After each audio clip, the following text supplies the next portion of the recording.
Eļainai ādai mēs rekomendētu kaut ko citu. Kad kādā sezonā vai no hormonāla fona ir ļoti eļaina āda, ar to nevajadzētu arī cīnīties ar pārāk daudziem produktiem, bet tomēr palīdzību vajadzētu.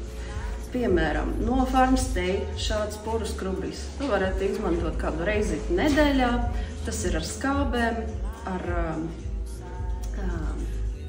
attīrošām daļiņām.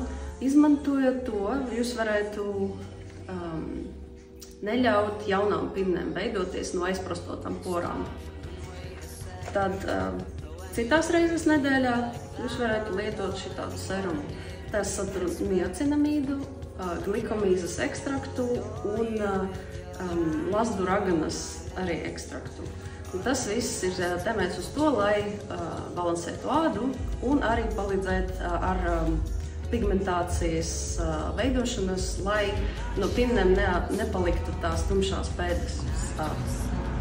Un arī ādas kopējā krāsa kļūst līdzenāka. Un arī es tomēr rekomendētu, lai gan āda ir eļaina, tāpat lietot mitrinošo krēmu. Bet ne tik eļainu, ne tik bagātu, kā es rekomendētu sausai ādai.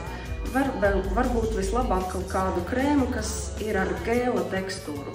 Tas sniegs mitrināšanu, bet arī neatstās eļainu un krēma sajūtu uz ādas, un tad būs patīkamāk. Amarina, viss, kas vajadzīgs tavai ādai, matiem un skaistumam.